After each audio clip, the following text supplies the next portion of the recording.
নমস্কার বন্ধুরা, কেমন আছেন সবাই? আজ আমি আপনাদের মাঝে নতুন একটা বান মাছের রেসিপি নিয়ে চলে আসলাম। তাহলে চলুন বন্ধুরা, দেরি না করে শুরু করা যাক রেসিপিটা। এখানে আমি 500 গ্রাম বান মাছ নিয়েছি।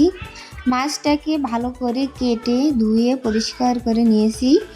এবার মাছটাকে ম্যারিনেশন করার জন্য সামান্য হলুদ, সামান্য লবণ দিয়ে ম্যারিনেশন করে রেখে দেব 5 মিনিট।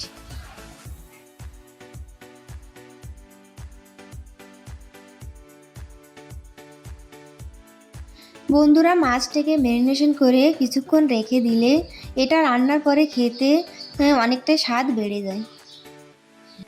বন্ধুরা, আপনারাও চেষ্টা করবেন মাছটাকে কিছুক্ষণ এভাবে ম্যারিনেশন করে রেখে দেওয়ার। এবার মাছটাকে ভাজার জন্য একটা কড়াইতে তেল গরম করে নেব। তেলটা গরম হয়ে গেলে মাছগুলো ছেড়ে দেব। মাছটাকে ভালো করে এপিট ওপিট করে লাল করে ভেজে নেব।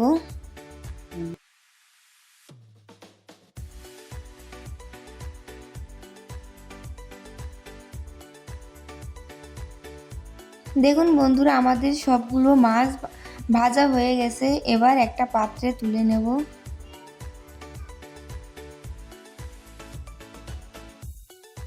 এবার একই তেলে একটা তেজপাতা, একটা শুকনো লঙ্কা আর সামান্য জিরে দিয়ে একটু ভেজে নেব।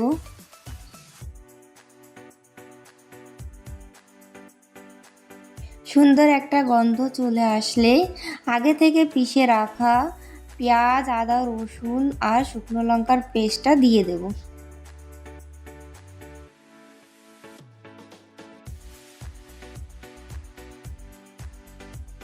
মশলাটা থেকে যতক্ষণ পর্যন্ত কাঁচা গন্ধটা না যায় ততক্ষণ পর্যন্ত মশলাটাকে ভালো করে কষিয়ে নেব।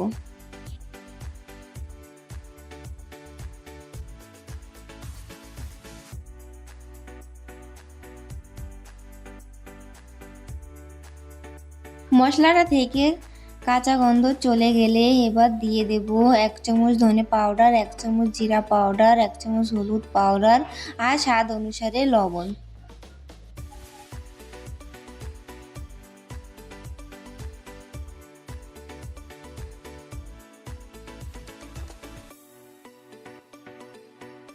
এবার মশলাটা থেকে যতক্ষণ পর্যন্ত তেল না ছেড়ে দেয় ততক্ষণ পর্যন্ত ঢাকনা দিয়ে ভালো করে ঢেকে কষিয়ে নেব।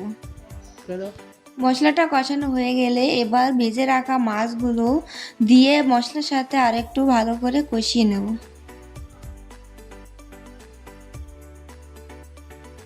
মাছগুলো মশলার সাথে ভালো করে কষিয়ে নিলে মশলা মাছের ভিতর ভালো করে ঢুকে যাবে এবং খেতেও অনেকটা ভালো লাগবে। এবার পরিমাণ মতো ঝোলের জন্য জল দিয়ে দেব। জলটা দিয়ে 5 থেকে 10 মিনিট ভালো করে রান্না করে নেব।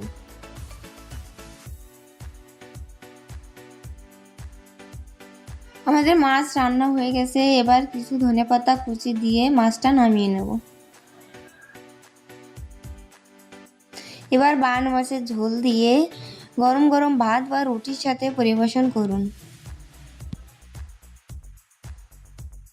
আমাদের রেসিপিটা কেমন লাগলো অবশ্যই কমেন্টে জানাবেন। আর নতুন নতুন ভিডিও পেতে হলে অবশ্যই আমাদের চ্যানেলটাকে সাবস্ক্রাইব করবেন।